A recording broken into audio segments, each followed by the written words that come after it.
but what effect does excessive leverage, in your opinion, have? We got into this debate and discussion before you joined us. And I'm curious if you think leverage positions in Bitcoin are affecting our potential uh, high price points. Yeah. So a couple things. Number one, don't use leverage with Bitcoin. Please, please, if you're in the audience listening to this, don't use leverage with Bitcoin. Okay. Only a few people can pull it off, and it's not you. Don't do it. You're the chump if you're the one using leverage. Number two, leverage is a double-edged sword. So during a bull market, it helps the price to go higher faster. During a bear market, it causes the price to go lower faster. So it works in both ways. So I will tell you that people literally make a living looking for leverage to get built up, and then they cause fear by putting in market orders and doing things. And that's when you get the LLLC, leverage long liquidation cascades, that are famous in Bitcoin. That, like, you feel like you're going to die because you watch the price drop $10,000 in a couple hours, things like that. Those are part of what markets do. People call it market manipulation. I think that kind of makes it sound too shady. I think it's sort of, people see sort of an obvious low-hanging fruit, and so they go and pluck it, and they say, wow, there's a ton of leverage being built up, people are way too optimistic, let's cause a leverage long liquidation cascade and drop the price. It's the same thing on the opposite side of short squeezes. When so many people are shorting that, people will look at that and they'll be like, you know what, there's way too much pessimism right now, it's gone too far too fast, let's cause a short squeeze. And there are big people with large amounts of money, huge fund managers, way bigger than stuff that I manage, and they do that stuff just for fun and to make a quick a couple $1,000,000 here and there on a given afternoon. So leverage is another just inevitability in the financialization of Bitcoin. It's going to be with us forever, probably. But I do think leverage, the use of it, will kind of go away over time as we get off of the fiat system and off the fiat way of thinking. We're just all used to it. We literally have a government that encourages us to take out leverage, take out loans, and to buy crap with. That's what Keynesian economics is. Like, we have this credit-based money.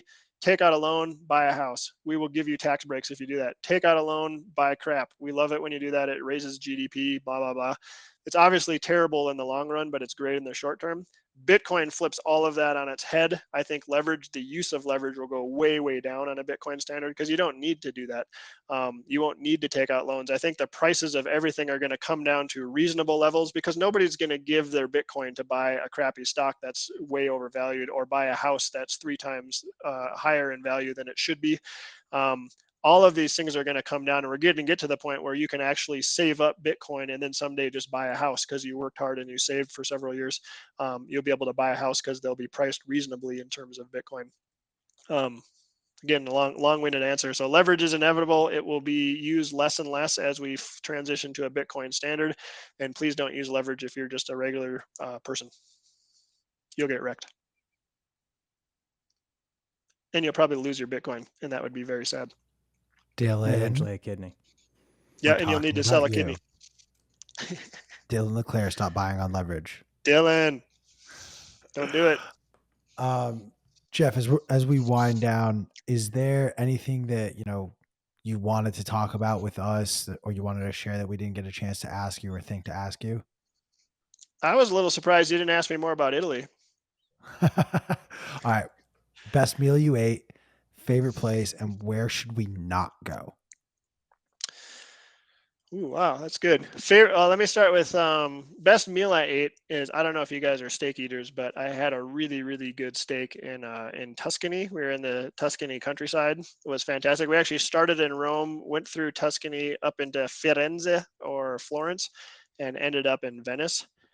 I would actually say that Venice was, after you get through the initial, oh, that's cool, there's waterways everywhere, I thought it was kind of disappointing. There wasn't that much to see or do there. It was cool to just sit by the waterways and just check out the water. That was cool. But I thought my favorite part, to my surprise, was actually the Tuscan countryside. Like, it's so fertile and so beautiful. And I'm like, man, I could hang out here for a serious amount of time. Like, I could see going with my wife someday when my kids are a little older and just ditching them and go sitting on some farm somewhere and kicking it and doing Vailshire from some olive vineyard. We said Italy one too many times, and now the resident Italian has appeared on our screen. All right, let's hear it, Chris. Yeah, no, I agree with Jeff. I was in Venice for a few days. It's good to do for a few days. It's very cool, but it definitely like loses its luster. It's small. There's like not a lot to Yeah. do on Hmm. Venice itself. There I had very good meals there as well. But yeah, no, I agree. The Tuscan, like the countryside there is awesome. Firenze is really cool. Yeah, so many great parts of Italy. Yep. So you guys hung north then, right? We did. Yeah, we stayed north the whole time. Oh, the one other thing I did is every restaurant I went to, I tried their tiramisu because I'm a big tiramisu fan, and I didn't have any bad tiramisu the entire time. So, Yeah, it's good stuff there. thumbs up to getting tiramisu anywhere in Italy.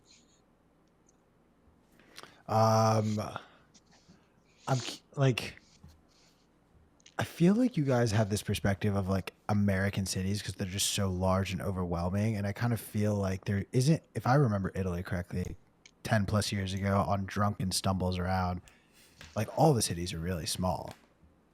Is Rome insanely big and I'm just not remembering it? Rome feels big because it's so crazy and crowded and chaotic feeling. Like you're just zipping around in your little cars and getting near accidents kind of all the time. The history there is obviously awesome, just fantastic. But I could never live in a place like Rome because it's just too. I need more elbow room. Um, but I think Florence, if I remember it, I think I looked up the population when we were there, and it was around 400,000. So it's a pretty decent size. It's not huge, but a decent sized city. And that was a nicer city, like less chaotic feeling and a little more organized, maybe. I don't know. Yeah, I'll say like Q to that. Like it's a small country. It's very tiny. Like Italy could fit in like basically like New Jersey, the equivalent in the state size. Shut So up. yeah, dude. I mean it's That's how long, but small it like is? it's long, but you could like break it up and kind of basically fit it in New Jersey. It's Okay, I not see. that big of a country. Like so yeah, I mean it's not like cities in the states. Like Manhattan alone has Right. like 8 million, 9 million people there. I mean, I forget how many people live in Italy total, but yeah, it's their cities are different. You're more compact and on top of each other. Exactly to Jeff's point. But Milan's 59.5 million people in Italy, the whole yeah, country. My yeah. friends, Italy is a beautiful place. Bitcoin is Venice. Ooh, wait, I'm wait, just wait, wait, saying we wait. tie it back into Ah, you Bitcoin. fucking did it. I was going to say, but let's tie it back to Bitcoin. Yep. Okay, I got. I don't know if are we wrapping up here. I should probably get cracking here. Oh, Bitcoin is Venice by George Get the your cop. artist. That picture too. Yes. Ooh, Oh. nice. Yep. Jeff, George. I want to give you the chance to, go do your actual job that pays the bills. Thank you so much for joining us. Um, give everyone your Twitter handle. If you're not already following him, follow him. If you want to, if like me, the moment where he was sharing his trades and then that type of stuff was very interesting to you, give him a super follow because I know that you've been doing a lot of work for sharing some of your trades and giving those super followers some different access than your regular followers. Yeah, thanks. Thanks again for having me, guys. I always love hanging out with you. It's fun to talk. And I'll obviously talk anybody's ear off about Bitcoin. Can find me on Twitter at VailshireCap, VailshireCap. If you want to learn more about the investment strategies that we do over at Vailshire, you can just shoot me an email. If you do info@vailshire.com, it'll come to me directly. If you want to learn about the separately managed accounts or the hedge fund, that would be cool. I guess my final piece I just want to leave people with too is I get asked all the time what my price prediction is for a bottom in Bitcoin and are we there yet? And I would just say, first of all, I don't know. Nobody knows either. Don't worry about that. Quit focusing on picking tops and bottoms because you'll never do it and you'll never do it well, even if you get lucky every once in a while.